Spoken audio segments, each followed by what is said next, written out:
Top mistress of the banging misses and videos. While I'm with my freak like we up in the freak shows. Hit you with this shit, make you feel it all in your toes. Hot shh, got all my people in red clothes. Styling my metaphors when I formulate my flows. If you don't know, you're messing with lyrical player pros like that. Wanna party with me? Good morning to everyone. This is the weekly podcast of Walking This Way Impact Voice broadcast from the Dallas Fort Worth, Texas, best part of the area. I am your host, Furman Jackson Jr. It's good to be in your presence one more time on this great Saturday. It is, of course, Mother's Day weekend. So happy Mother's Day to all the mothers all around the world. Those who are tuning in right now and those who are tuning in to the near future. Just want to say happy Mother's Day to the mom and all the great moms across the world.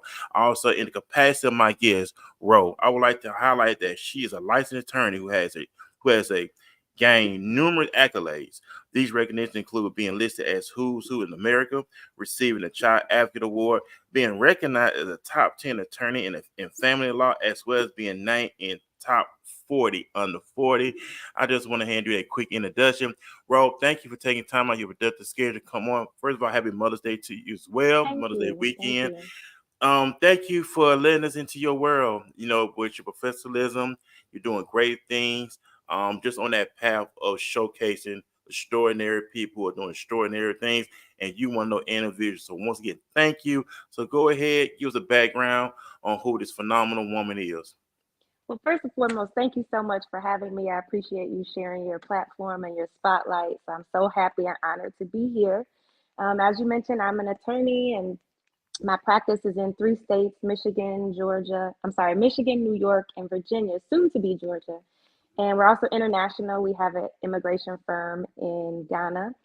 And first and foremost, I'm a child of God. I have Jesus as my Lord and Savior. So I identify as a Christian and am. I'm a mother of 4. I have 4 beautiful children. I'm in a relationship with the love of my life. I sing from time to time, and I just finished writing my new book entitled Tipping the Scales, where I share a lot about my story of how I became an attorney after having a previous career and gone through several different things. So that's a little bit about my background. And I said, and you are an extraordinary individual, of course. And I said, I got some questions for you. And I discussed the question that we're going to talk about on the show. So my first question is, how did your early life experience shape your aspirations? So I knew I wanted to be an attorney when I was 8 years old. And I got that knowledge or awareness at 8 because my mom, who is listening, hey mom, my mom was watching Matlock. She loved Matlock, Perry Mason, all the court shows, People's Court, all of that.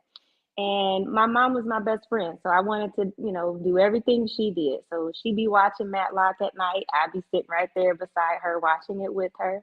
And some nights she would let me stay up late because it changed syndication to coming on at 11. And so some nights she's like, well, you got to get up for school, but you can watch it with me. And I loved how she adored watching Matlock. And I'm like, it made her happy. And I'm like, well, I can be an attorney and she'll be proud of me.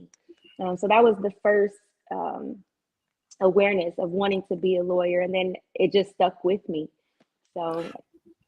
Okay, so you'd actually the first one in history in your family to become a lawyer, or any other lawyers, or you the first? Okay, I'm the awesome. first one. Yep. Hopefully And there'll be many others after me, but I'm the first one. so I like that because you knew at that particular age, especially at a young age, what you wanted to do, Yeah. and that is to represent your clients. Make sure everything is called right down the middle. Like, of course, in Proverbs, the Bible says, when the righteous are in authority, the people rejoice.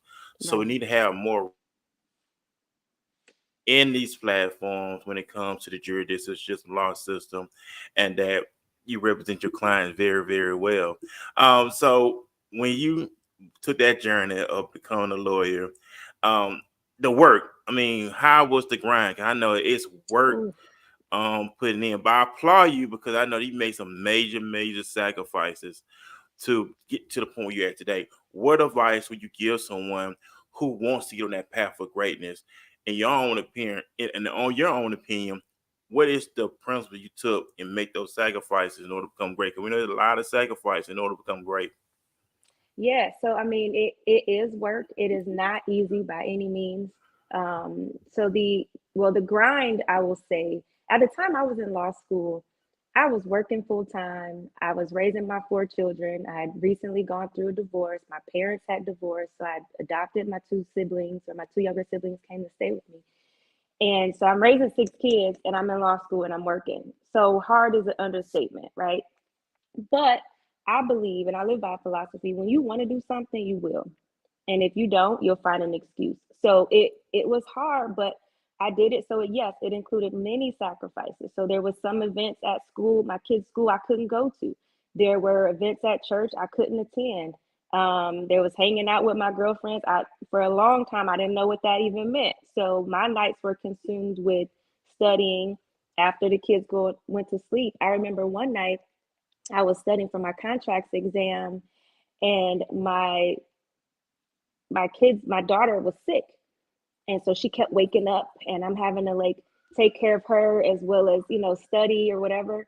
And then she finally went to sleep at 1 a.m. and I studied from 2 to 6, and then I had to get them up and get them ready for school. I went and took my exam. I aced it, but I was exhausted, and there were so many nights like that. So my advice would be, keep the end goal in mind. I knew that those sacrifices were just temporary, and eventually I would be able to give my children the life that I was working so hard for. So those nights when it was hard, and yes, I wanted to quit, and yes, I wanted to give up, but I would look at them sleeping and like, I'm doing this for them.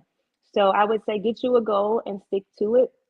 Studying for the bar was the worst 2 months of my life. I didn't sleep much. I hardly ate. I didn't go anywhere. I studied 12 hours a day. I talk about it in my book, where my sons, my two boys, would stay up. They knew it was I was studying in the summer, so they were out of school. They would stay up, and they knew I studied till midnight every night, and so they would wait until midnight, and they're like, "Mommy, will you watch Pool Kings with us?" It was a show they loved to watch, building pools in the South. And I would be tired, but I'm like, they stayed up, like, sure, guys, let's watch it. So it's just hard, and but you choose your heart. Being broke is hard too. So it's like you choose, your heart, and you kind of go with it. So that would be my advice. Right, because at the end of the day, who wants to be broke? I Exactly. mean, they'll just be realistic with this Exactly. thing. Yeah. Because when we know that what it says, money answer all things. Or, you have the financial gain and the financial capacity to be able to live the life that you want to live. Hmm. Also provide for your family, because we know what Proverbs says, a good man leaving inheritance for his children's children. So Hmm. even though financially, but also spiritually, and that's the mindset, Ro, that we have to get into, especially when it comes to our community. Hmm. Think generation, and I think the great Dr. Miles Monroe mentioned that in one of his books that I have, and he said that how we should think generationally, and we don't think generate. We think about ourselves, but we Hmm. never think about our children's children Right. legacy. What'd you say about that? I mean, that building a legacy is huge. It's important, and our ancestors tried their best to do that for us. Our ancestors and our those who've gone before us, picketing and out there marching, and they were doing that for us. They understood how their movements and their actions impacted the generation after them. And so I do the same thing. I'm a lawyer, as I mentioned a moment ago. I pray I'm not the last one in my family. My actions are for my children, my children's children, and it's not just about money, which is super important. Because I did see a quote the other day. It said, yeah, money can't buy happiness, but being broke can't buy anything. So, it's not just about money. Yes, we do want to have money for our children, but what about property? What about making sure they have land? What about making sure, Right. most importantly, they have the knowledge and the awareness of how to get those things? So passing down that, as well as those principles, for me, spiritually, giving our children those spiritual principles as well, because we know that with God, all things are possible. So when you start trying to do things in your own strength, you might get a little weak. But I try to pass down all of those things to my children, and how important it is. Even my 9 year olds, we have really significant conversations about life, just to give them a jump start, if you will, on how they can be successful later on in life. Right, and most definitely, and we know we have a lot of individuals now are being transparent compared Mm-hmm. to when we were growing up. No, thank God for our parents. But our parents was only passed on to the information their parents passed on to them, but they Right. had great intent. Comparing to when you grew up to you a parent yourself, how has the times evolved? Because now everything is wide open per se Mm-hmm. with social media, television, questions, things they put out there. So the method of parenting, how has that been compared to when you was growing up with your mother to Oh you my. being a parent? So how has that really changed? Is it still the same, or is it just like everything's more wide open now when it comes to Yeah. our children and the things they are exposed to now, where they ask these questions to the parents? Well, first, my mom is watching, so I'm a mind my words, and I'm just playing. But yeah. So the thing is, um, I parent differently. I try to take the things that I enjoyed and the things that have taught me a lot from my parents. Because look, at the end of the day, there's no handbook on parenting. No one really just knows how to do this. As parents, I like to say we fall forward. We try things, and if it doesn't work, then we try a different approach. But when I was growing up, my parents were very strict. Like I couldn't go over anybody's houses, even family members. Sometimes I'd have to go over relative's house, and the answer was no. And I'm like, but that's my aunt or my cousin or whatever. So my parents were very strict. We were in church, 4 or 5 days a week, all day, every day. I couldn't go to the school dances. I couldn't watch The Simpsons. I couldn't listen to certain music. But now that I'm older, I appreciate the things I was not allowed to do because I believe my parents were trying their best to shield me from things they know I would be exposed to later anyway. So they were trying to, I guess, keep me pure as long as possible, if you will. But they were very strict, but they didn't always explain the why. So a lot of times growing up, it was, you can't do this because I said so. And I understand that, yes, you are the final authority. Yes, you have the final say, but understanding is key. The Bible even speaks about with all that get an understanding. And so when I take some of those lessons that I've learned from my parents, but I also try to give context for my children. So when I parent my children, I kind of go through the lens of consequences. And my parents went through, sin. You do this, it's a sin. You're gonna go to hell. And I'm like, I'm 9. Like I don't know what hell is. Like that. I'm just scared of it. But it doesn't really make sense to me. But when I talk to my children, I don't really talk to them in the context of heaven and hell. I know they don't get that. So Mm-hmm. I usually talk to them through the lens of consequences. Okay, you want to go hang out with this people, you want to go to this party, so let's talk about that. If someone starts drinking, here's the things that can happen. Or if you want to, my teenagers, I talk to them, about the birds and the bees. Okay, so if you be intimate with this girl and she gets pregnant, then what? Then what's gonna happen? So I teach them in the lens of consequences. Every action you have has a consequence, and you're gonna have to live with that. So I'm not as strict as my parents, but I'm not as loose. Like you mentioned, there's so much out there. Kids have phones and there's social media, and these kids are exposed to things at 9 and 10 and 11 years old that I didn't know about till I was 18, 19, 20. So being aware of that, I keep a very open communication with my children. They talk to me, I ask questions and I dig deep. I go through their phones I know I have their location. When they go somewhere, I know how fast they're driving. I know I get the parents' phone numbers. If they're going over somebody's house, I meet the parents first. So I'm still involved and I still have safeguards. But I talk to them in a lens of consequences and I let them know um, how important prayer is. We pray as a family twice a day, every day. And how important that connection is with God from a relationship standpoint. I was taught to fear God, and I was taught to be saved because if I didn't, I was gonna die and go to hell. Mm-hmm. Which that was the lens, and that's how my parents were raised. So I don't fault them for that. But I teach my children, to love God because He's a loving God. I teach them about relationship. I don't want you to love God because you're scared of Him. Just like with us, we don't want our children to love us because they're scared of us. We want them to love us because we're good parents, because we love Right. them first. So that's pretty much how I parent my children. So there's still some things I do, and I'll be like, I sound just like my mom, or I sound just like what I was listening to growing up. But I just try to try to meld it with, what I thought could have been better. Right. And because we know you don't want to yell. I don't know why we talking about this morning. Maybe somebody need to hear this morning, but Maybe. not to the point where you want to hoop and holler and yell at them. And that's what we Hmm. was taught happened to us. You know what I'm saying? We ask a question, you get yelled at. But now you can't really do that because what it does, it causes resentment.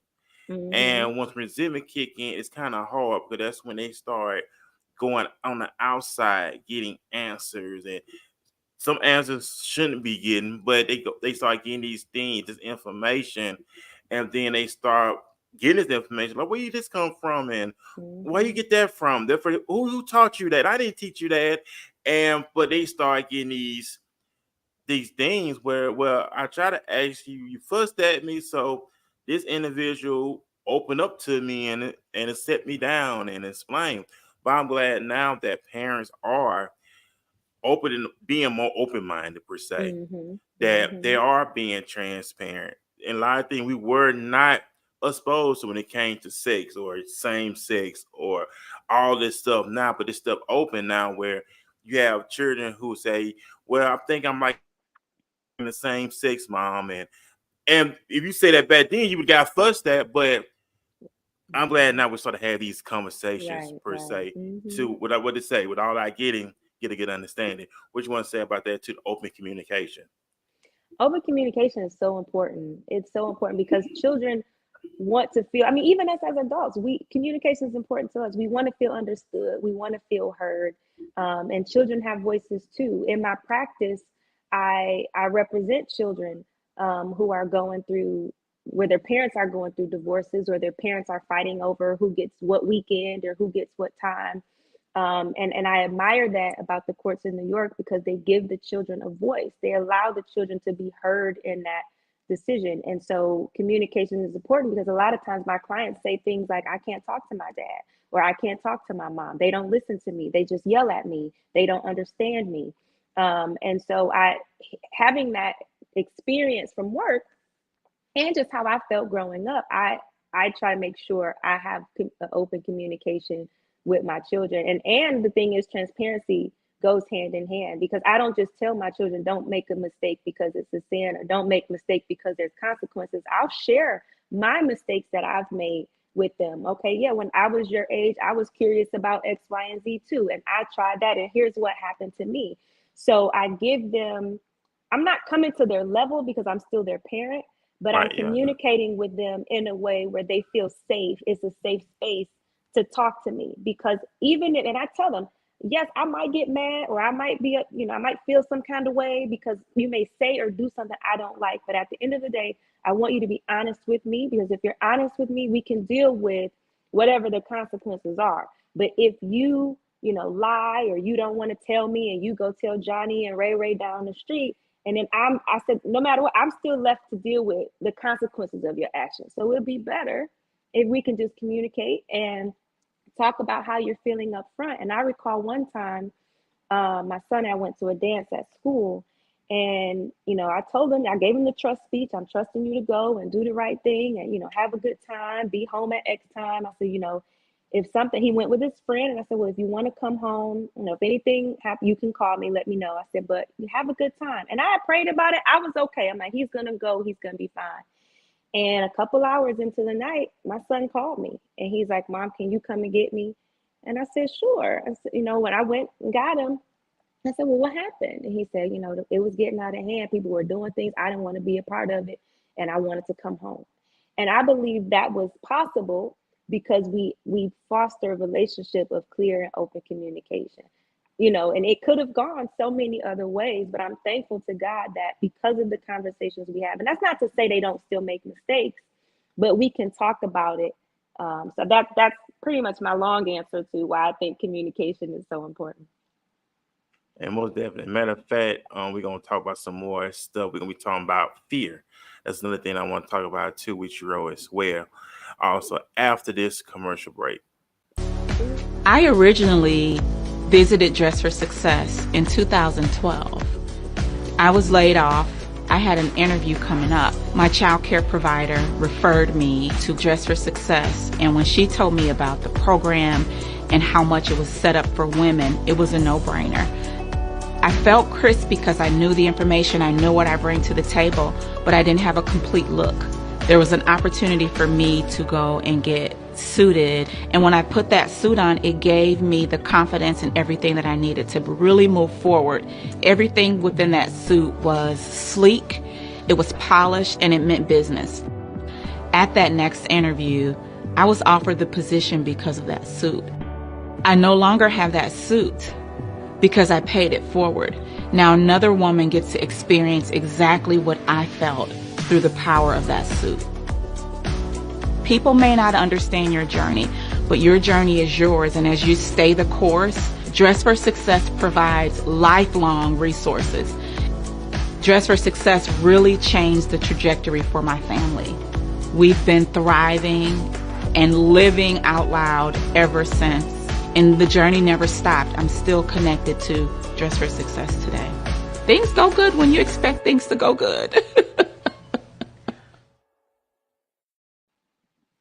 I want to give a big shout out to my cousin Keisha. That was her in her commercial.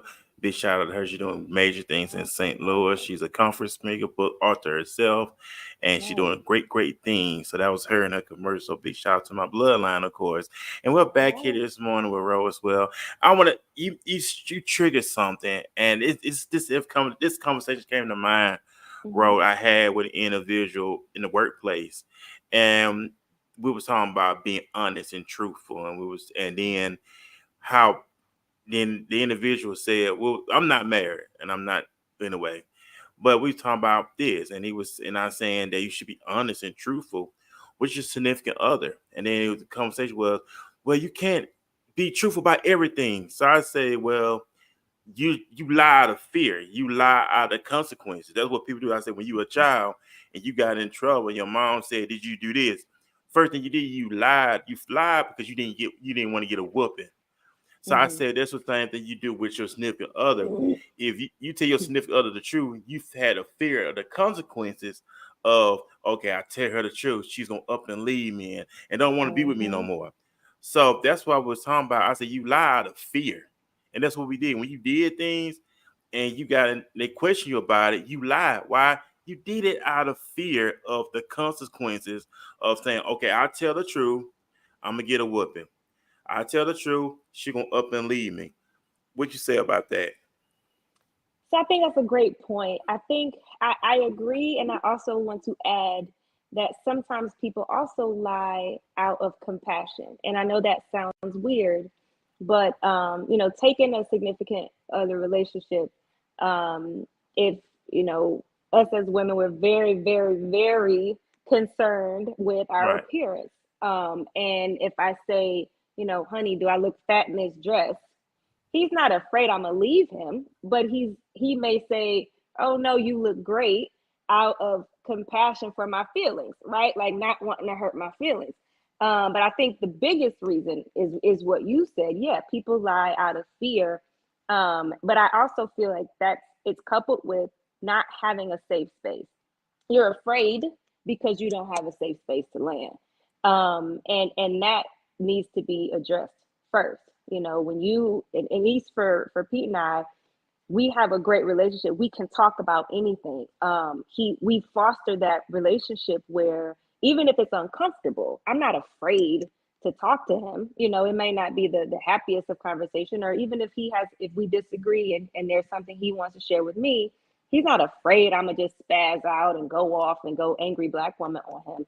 But we fostered a relationship where we can talk and be open, and it's safe. I can say how I feel as long as we're respectful, of course. But Right. I agree with you. People do a lot of things out of fear, not just lie. They're stagnant out of fear. They parent out of fear. They go to work out of fear. They love God out of fear.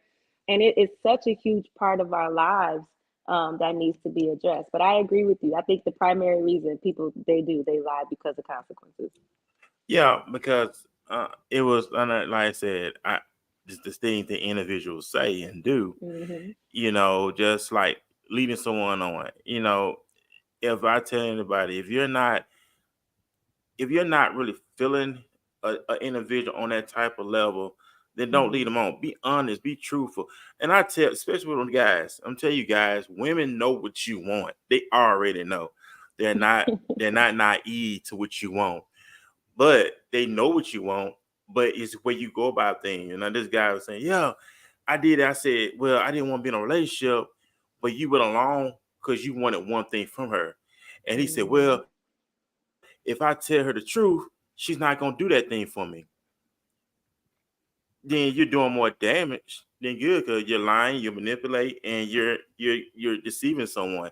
That's the worst thing you ever do to anybody. I agree.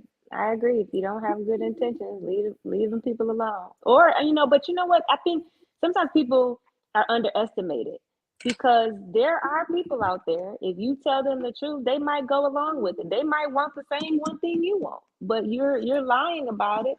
Um, and there's a lot of women that say, "Oh, just tell me the truth and let me choose." And most of them don't mean it, but there are some that do. I'm one of the ones that do.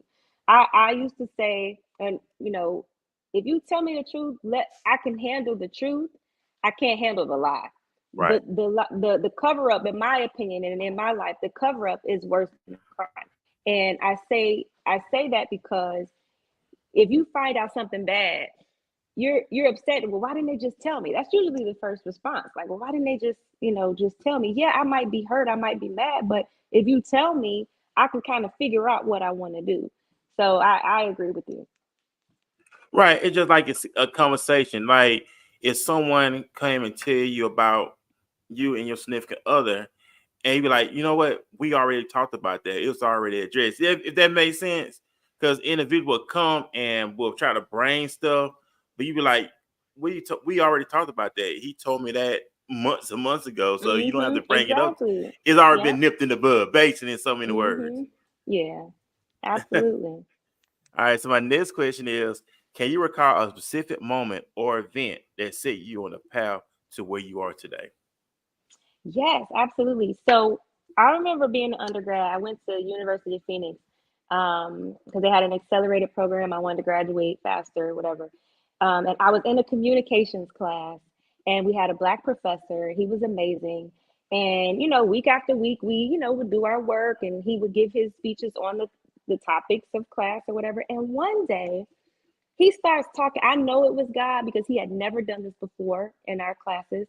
And he starts talking in the middle of class. I guess someone had asked a question or something about the topic, about speaking in front of people or something. And he starts talking about following your dream and how sometimes as people we get afraid, as you mentioned earlier, fear. You get afraid and you put your dream on the back burner. And he was saying, if there's something inside of you that wants to pursue a specific career, or you want to pursue something, it's like, don't be afraid. He was like, even if you fail at the first try, keep going. So he starts having this whole speech about following your dream. And as soon as he said it, I'm thinking to myself, like, I want to be a lawyer. Like at the time I was managing banks, and I knew I wanted to be a lawyer, but it just seemed so far out of reach. So I was pursuing a degree in business management because my job was paying for it. But underneath, I wanted to be a lawyer. And so he starts talking about following your dream. And I had put it on the back burner at the time. And so I listened to that class. And then I remember talking to my grandfather about a week or two later. I had went to visit him in Indiana. He's deceased now, but I remember talking to him, and I told him what happened. And he said, "Papa," he says to me, he's like, "Well, you can do that." He was like, "You need to go pursue it, go to school." He's like, "Fine." I said, "Well, Papa, I don't know what to do." He said, "Well, research it. Ask some people, talk to some people." He said, "But you gotta do something." He's like, I believe you can do it." And he encouraged me, and I applied to law school. I took the LSAT, I applied, and there was a series of other events that happened in that path to make it come true. But it was that speech from my professor, that conversation with my grandfather, and I went and applied. I got accepted. I got a partial scholarship. I got my letter of acceptance, and I didn't call my grandfather. I got in the car. I called off work. I got in the car and I drove 4 hours to show it to him. I popped up at his house. I'm like, "Papa, I did it. I got in." And he started saying how proud of me he was, and he was going to come to my graduation. And, he was just so excited. He couldn't wait. And then he passed away a week later. So I'd like to think that all of that was ordained for me to do it and for him to see, at least the beginning of which come to pass. But if it wasn't for that discussion from my professor and conversation with my grandfather, I don't know if the timeline would be where it is today. Yeah, most definitely. And I like that. And my next question is, were there any influential people or mentors who guided you during the early stage of your journey? Yes, there's so many, but I'll talk about a few briefly. First, my godmother, Mavis. She worked at a law office as a paralegal, still does. So shout out to Mavis and Mr. Birch. They're phenomenal people. And so I was kind of like on her hip for a lot of the years between 12 and 16. And so I would go into work with her, and I would, file papers and sit in the office with her and just watch what she did. So it was my first experience in a law firm, but she was a paralegal. I didn't work much with Mr. Birch. I was in the office, however, at that time, but just seeing her in the field, a Black woman, and she's so proficient. I'm like, this is dope. And then when I started law school, I had a Black professor, female Professor Neville Ewell, who I adore, absolutely adore her. She was my contracts professor, and I'd always breezed through school. I talk about this in the book too. I'd always breezed through school, straight A's, honor roll, dean's list, whatever. I graduated cum laude from undergrad, so school was easy to me. I get to law school, and school is different. School is hard, and I'm just like, wait a minute, And I started to second guess myself. And I remember my first contracts exam, it was a midterm, and I got a D. I had never got a D in my life. And I'm bawling, I'm boo-hooing, like law school's not for me. Like it was my first failure in school, if you will. And she said in class, well, if you have questions about your exam, come see me. I made an appointment. I went to see her, and I'm bawling in her office. I'm like, I don't know how this can happen. I thought I knew the material. I thought I understood it. This is not for me. So I'm just going on and on. And she just sit there.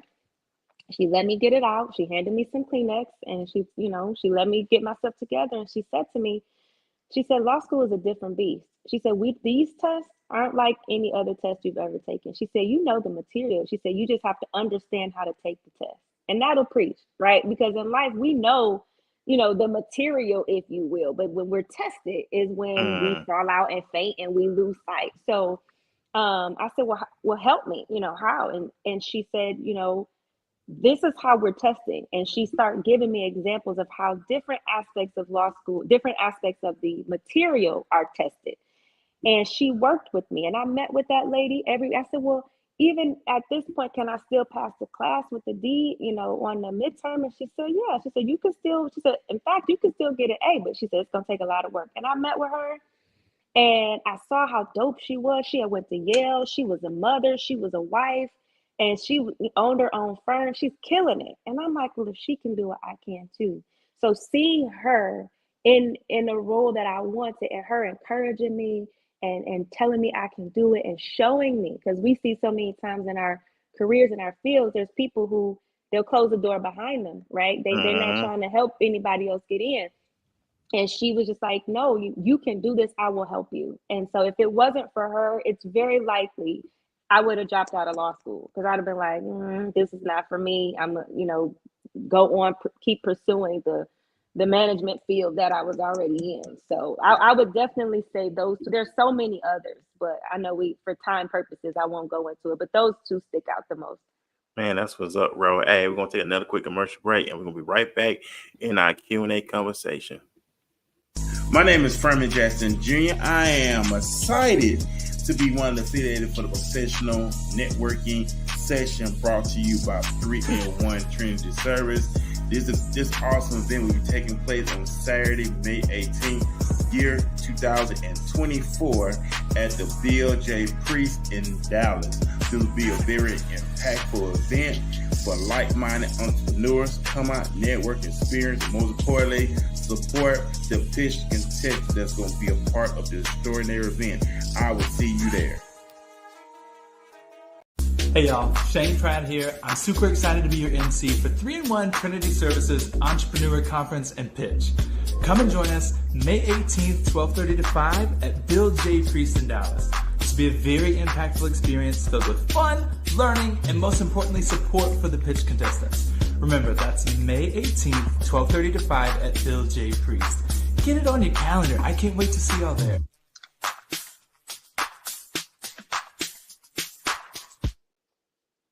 Hey, good morning to everyone. We're back here on the Saturday morning edition here on the Walking This Way's Impact Boys podcast. We are live streaming on all social media platforms. We're live streaming on Facebook.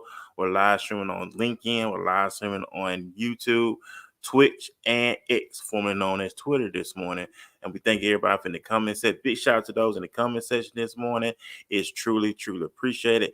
I don't want to get the ones who do support the podcast on a weekly basis. Got to acknowledge y'all because you always want to acknowledge the people who support you. So we're back here on the Walking This Way Impact Boys podcast. We're Rowe, of course, doing a lot of store and everything. You had numerous awards as well. What was your first experience when you won your very first award? So my first award I got as an attorney, I received the Child Advocacy Award in New York. And for me, it was a big deal because it showed that my superiors acknowledged the work that I was putting in for my cases. And, I was a newer attorney. I'd only been practicing a couple years at the time. And from my understanding, in years prior, it was a coveted award. They only gave out one in Manhattan in the office that I was in. So it was an all or nothing thing. And I worked with some pretty extraordinary people who I would also feel were deserving of that award also. So it was a privilege. And when I told my boys, my older boys, they were so excited. And so unfortunately at the time, the ceremony for the award, COVID had happened. So it wasn't going to be in person now. And so it was kind of like on video or whatever. And so my kids were with me, as I accepted it. So it was pretty cool. It was pretty cool. I think the biggest thing was just at that time I was going through a lot in my life and my confidence wasn't the best. And so to be honored for someone to see value in me at a time where I didn't really see much value in myself, it really meant a lot to me. Yeah, and I know you mentioned that you did go through some things, of course, in your bio as well. That kind of lead up to that question. Were there challenges or setbacks that, in hindsight, played a crucial role in your personal development? Oh, it's so many. I'm a true believer in the Word of God, where it says all things work together. At the time it's happening, you don't see it working together. But now, as I look back over my life, every trial, every hardship, every mountain, valley, all of it, it really worked for me, and not against me. So there's a couple of significant events, one of which was my parents' divorce. It really traumatized me, as well as my siblings, my kids. Life for us as we knew it was upside down. And they had their reason, and it's no fault to them, but just the impact that it had, it came with a lot of additional responsibility for me as the oldest, that I had to shoulder at a point in my life where I was having my own issues. So it kind of compounded some other things, so it kind of felt like a crushing, if you will. And in addition to that would be, um, I married young at first, and then I tried it again. And at those times in my life, it wasn't necessarily the best decision. I did it for, several reasons, one of which, thinking it was the right thing to do, because I was pregnant with my son, kind of thing. So it's just so many things that were hard at the time that I was going through, but now I see it worked for me. Had I not gone through those divorces, I wouldn't be able to appreciate the love of my life that I have now. Had my parents, their divorce showed me I can shoulder way more than I thought I could. It showed me that I can overcome. It showed me that God is with me no matter what I go through. Even when I feel like everybody else has left, those situations let me know God will never leave. He's so faithful. even in the moments where I walked away from him, he never walked away from me. So there's been several. I mean, I had brain surgery in 2019, and that's earth shattering because there's two outcomes. You could live or not, right? So I had a broken jaw in 2022. Like, it's just, I had medical issues. Even while I was going through law school, I was dealing with Chiari, which is a brain condition that would cause numbness on the right side of my body. And sometimes I would lose feeling and I would have excruciating headaches. And sometimes it would cause dizziness and fainting. So I had medical issues. So it's just been a lot. I talk about all of this in the book also, but it's just been a lot. And at the time I was like, God, do you even love me? Like, do you even see that I'm here? And even in that, he was there. He was there. And so now, I mean, now when I encourage people and I talk to people, I'm like, there's nothing you can't do. God won't leave you. And I'm not saying that because I read it. I'm saying it because I lived it. And for me to be where I am now with all of the turmoil, all the things that I've gone through, I know it's nothing but God. So again, all things, all of those things, the nasty things, the ugly things, even, the uncomfortable things, they really do work for us. Yeah, I know you mentioned a book, and I know you still in the prime of your career, in the prime of your life. When do you knew it was time for you to go ahead and write this book? I know a lot of time when people write a book, they do it towards the tail end of their journey, but you're doing it in the midst of your journey. I know you're still in your prime. When you know it was just time for you to do that?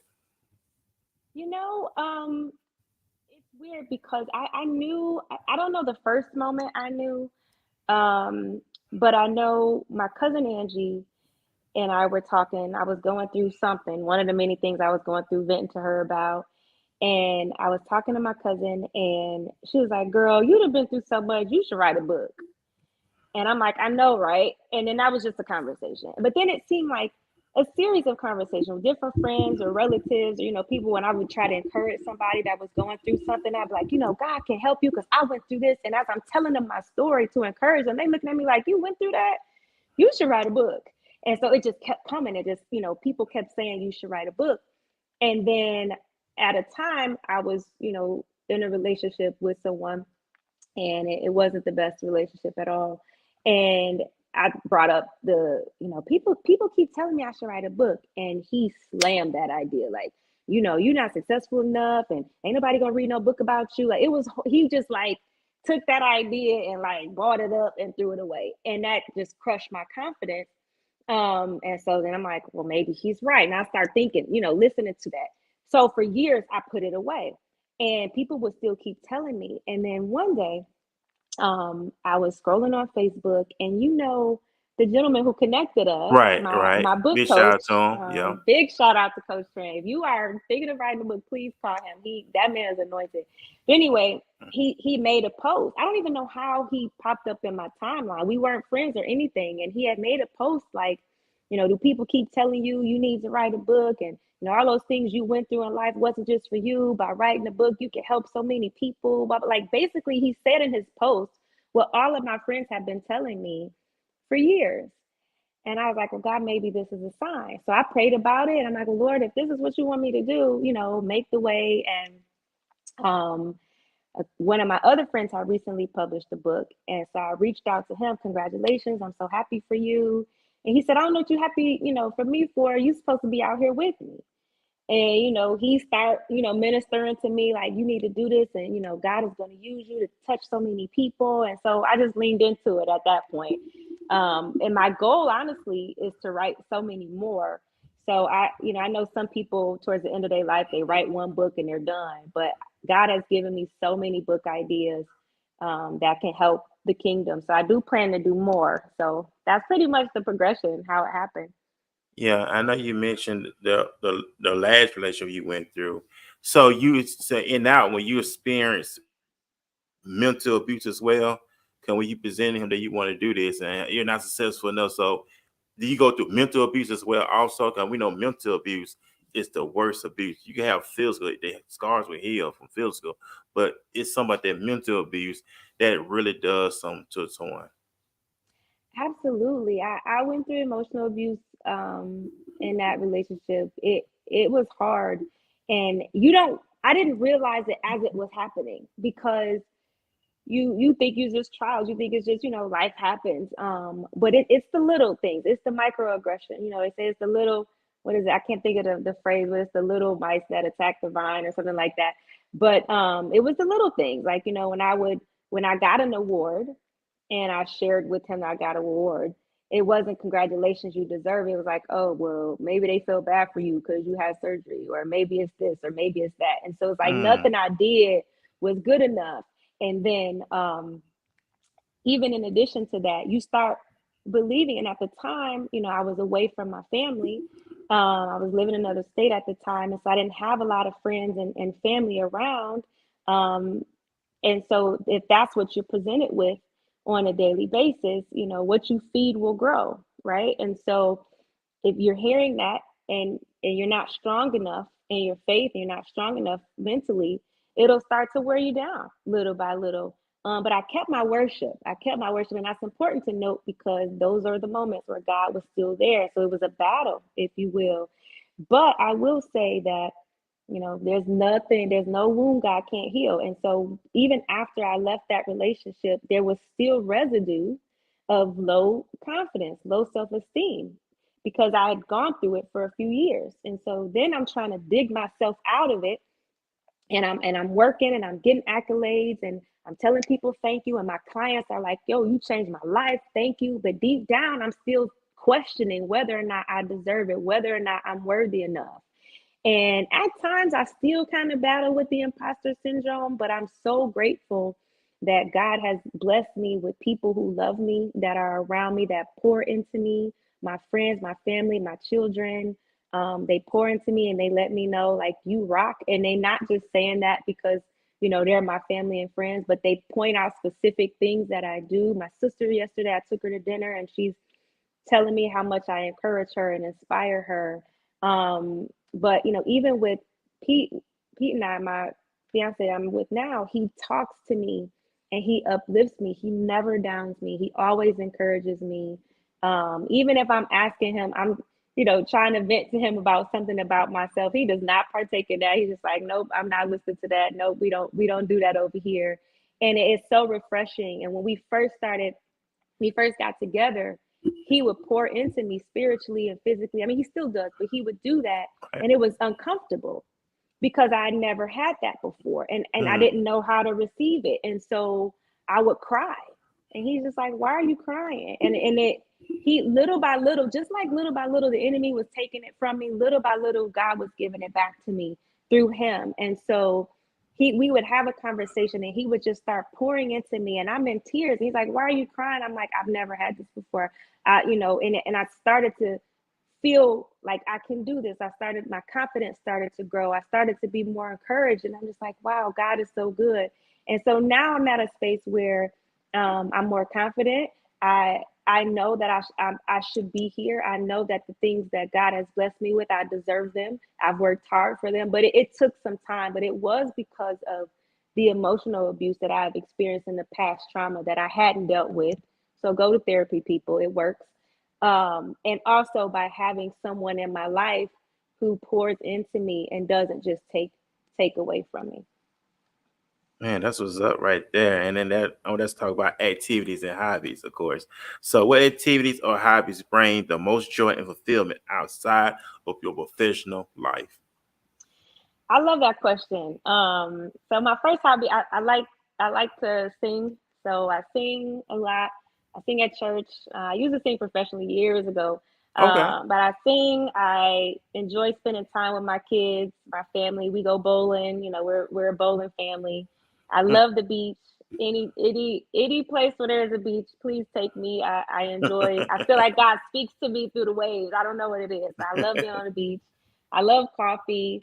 And I love to eat. So I'm a foodie, so I like going to nice steakhouses and, checking out the atmosphere. So those are pretty much I love to travel. And I got that love of travel from my grandfather. When I was a little girl, he had to preach everywhere, right? He was like the preacher's preacher. He was everywhere all the time. And as a little girl, he would take me with him, and we'd be road tripping, every weekend somewhere. And I adored it. And so now I have this love for travel. as well. So I'm always trying to plan some trip. If I'm home too long, too many months without a vacation, I get antsy. But yeah, so those are my hobbies and things that bring me joy. That's okay. So how do you balance your work life with your professional interest and passion? Because we know balance kicks in somewhere. So how do you balance all that? I used to use the word balance, but I can't balance. It's a juggling act. Okay. So what I would say is, and I got this from my friend Christina.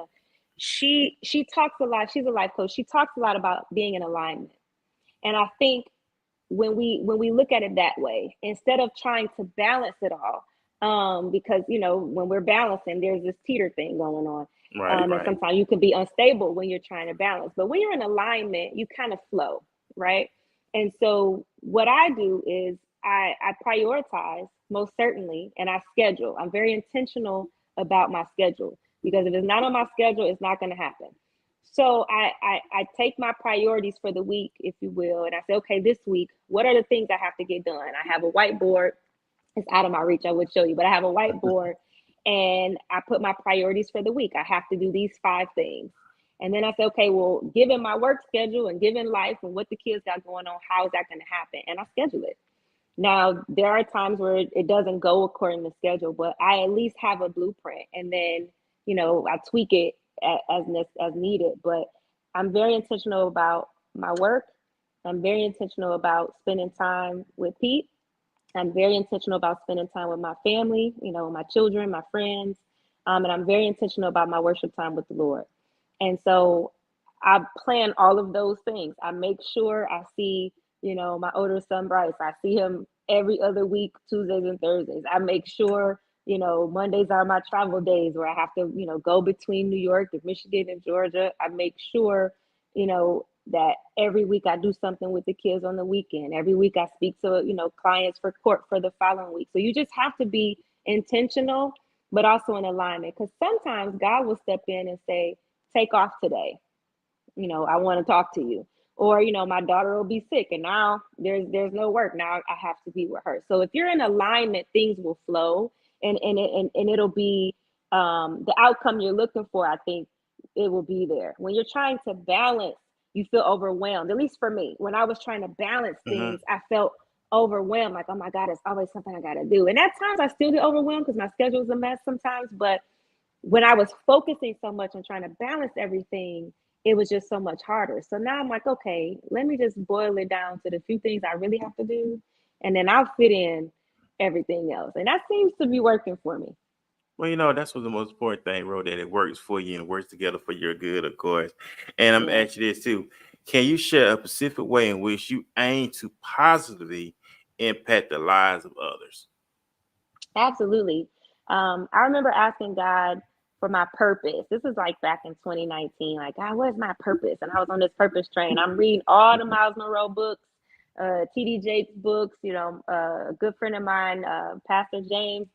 I was reading his book. I'm like, what is my purpose? What's my purpose?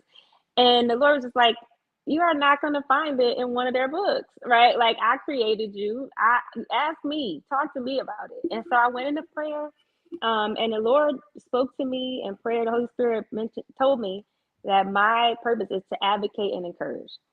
And so I advocate, in my daily life as a professional, as an attorney, and I encourage the people of God. And I do that through my ministry, through speaking. I do it through singing. I do it through, a text, hey girl, God loves you. I'm praying for you. I do it through my intercession time when I'm praying, my prayer list. So if you were to boil me down into 2 words, it would be advocate and encourage. And that's how I positively impact the lives of others. I do it with my clients. I do it with my kids. I do it with my friends, with my social media followers. That is everything I post. I want to be either advocating or I want to be encouraging, because I believe the body needs that. Oh yeah, all the time. And that leads up to this one.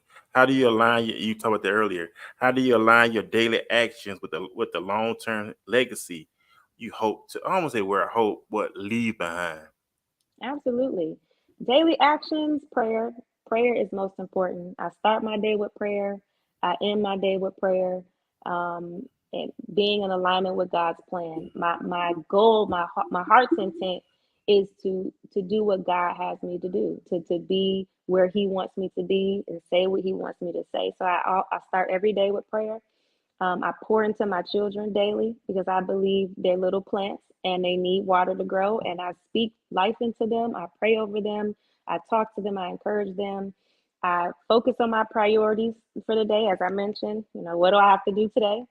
And I get it done. And I believe by pouring into my children every single day, that'll have such a lasting impact on them the rest of their lives. And by covering them in prayer, because God can do in prayer what we can't do in our human strength. So those would be the actions that I take. And Man, communicating, awesome. with those I love on a daily basis. Tell your people you love them, because tomorrow is not promised. Send a text to that auntie, that uncle, or the cousin you haven't talked to in a long time. So I communicate with my people that I love, even if it's just a small text, because I'm pretty busy. But yeah, I think those things are important. And also, I ain't gonna take one quick commercial break, and then we're gonna get back into our final remarks with Rowe. So y'all keep tuning in. We gripping it with two hands. Back touchdown, and you know you running through that. Bad, ooh yeah, she love it when I do that. Pull her hair with rumble from the back, grip her with two hands. Spinning for a two-piece, well I meant to say two bands. Everybody meet a man, but I already knew that. Michael Corleone, bringing that pressure to all of the opposition. Kill you see that a block was missed. On the block with a Glock hanging out the bin. That affection, I swear I'm gon' make them feel it. Out the top of the drop when I let up a city. Wanna live like this shit, be a part of the beat. Wanna come like this shit, better change your attention. In that order, I'm a chief that I mentioned. On in your 40 and see how you get. Beat up off disrespect to them. Wisdom gon' come when you see what is written. Under the sun, gotta see what been hidden. Ain't got no money, but flooded a pendant. Come in the strip, but can't live in a prison. Ain't cut like this, it ain't even be. You must be dumb. Damn. Spinning for a two-piece, well I meant to say two bands. I just bought a two-piece, cooking it in two pans. We gripping it with two hands. Back touchdown, and you know you running through that. Bad, ooh yeah, she love it when I do.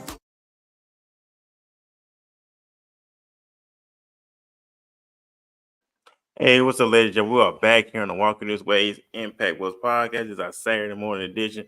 Of course, I have t-shirts available. You've seen it across the screen. So go ahead and shop with us. We have men and women tees available with slogans, designs, you name it. It's all about uplifting, empowering, and supporting the podcast. Also, those that's on the YouTube side, go ahead, hit the subscribe button, hit the notification button. I go live every Tuesday, Wednesday, and Saturday. So you'll never miss a new episode every other week. So we're back here on this Saturday morning edition. I'm respectful of your time, Rowe. Let's talk more about the book. When will the book be due? When will the release date come? Will there be a tour as well? Explain all that other great stuff. Oh, awesome. Thank you. So the book is still in editing phases now. So ideally, I'm looking at within the next month for it to be released. That's my hopeful goal within the next month.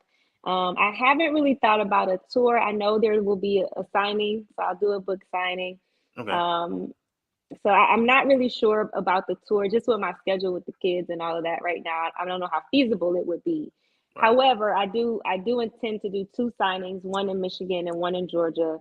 So I'm really, really excited about that. You can get the book by going to reneshasbook.company.site. So it's RANESHASBOOK.company.site, SITE.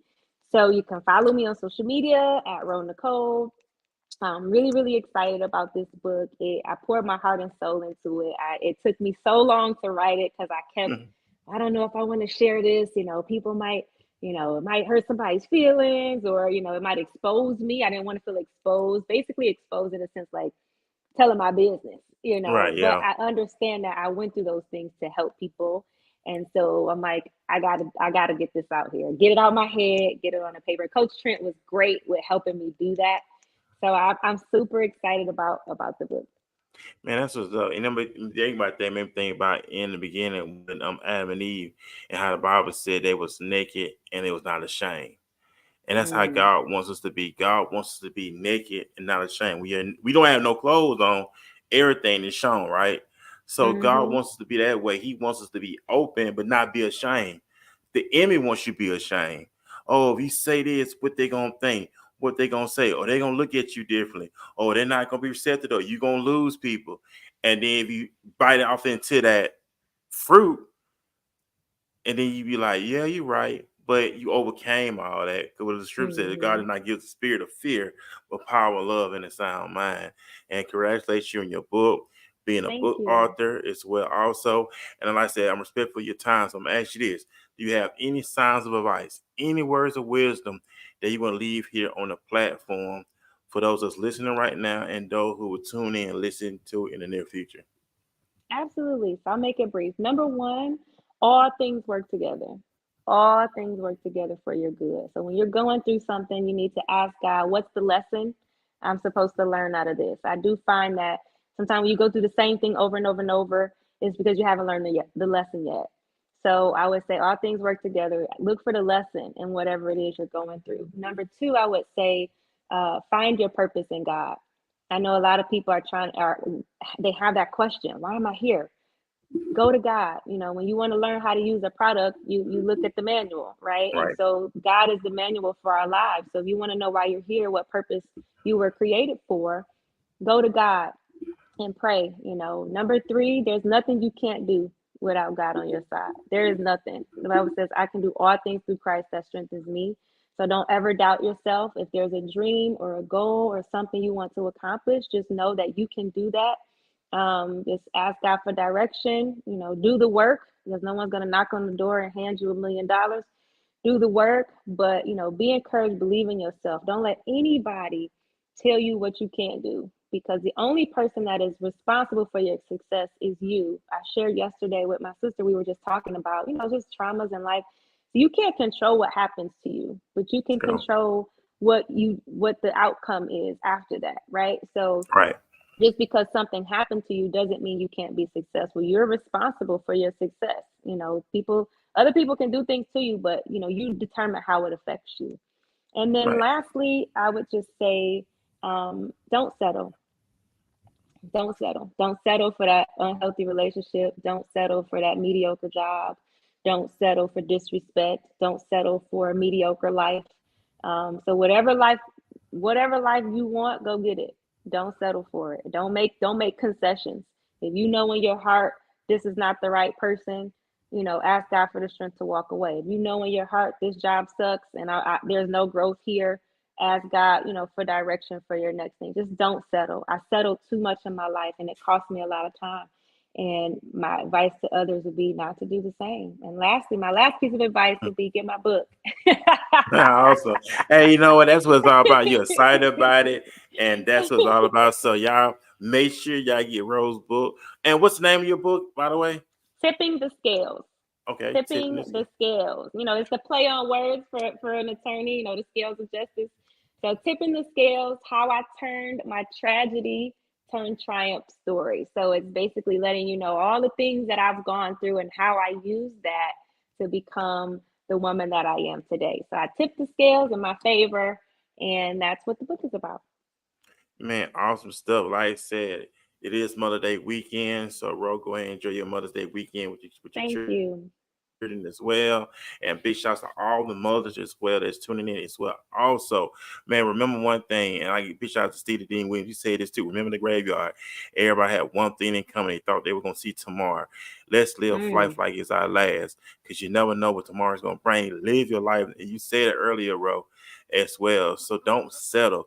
Make things happen. And I gotta give a big shout out to Mr. Justin. He said this as well. You don't stop working till your heart stops. If your heart is still pumping out blood this morning, that means still get to work. And like Tom Brady said in the interview earlier, if you get tired and you feel like it, break through that. Still put in the work, of course. Still stay focused on your goal. Trust me, Rick Ross said this: your goals don't care how you feel. You mm. may feel tired. That goal don't care how you feel. You may feel sleepy, weary, whatever you want to call it. That goal does not care. Put in the work. And look at it, bro. We already in the 5th month of 2024. And you got to ask yourself, if I'm at where I need to be at, or is I'm just going along, just get along, or I'm just, it is what it is. You have to make up your own mind. And like you said earlier, Ro, nobody's not gonna knock on your front door and give you $1 million. It's not gonna happen. You got to get out here and go get it. You know, you got to get out here like a hunter. A hunter go have to go out here and hunt. The prey is not gonna come to the hunter. The hunter got to go out there for the prey. So you had to be that hunter and go out there and get that prey, whatever that prey is that you want to go. You got to do it. You have to do it. Tomorrow's not promised, ladies and gentlemen. You have to go do it. That's pretty much it. So, man, y'all have a great Saturday. And I will be back here Tuesday night, prime time, of course, at 7 p.m. I will be doing, matter of fact, I'll be doing 3 shows, 4 shows, 5, you want to say it.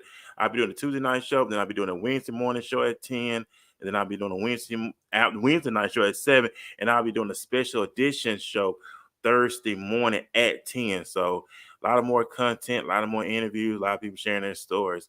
So that's pretty much really it, man. Y'all have a great day. Thank you for Enjoy having Mother's me. Day. And you're welcome. Thank you for taking time out of your productive schedule once again to come on the show. So we out this thing, man. Y'all be blessed. Peace.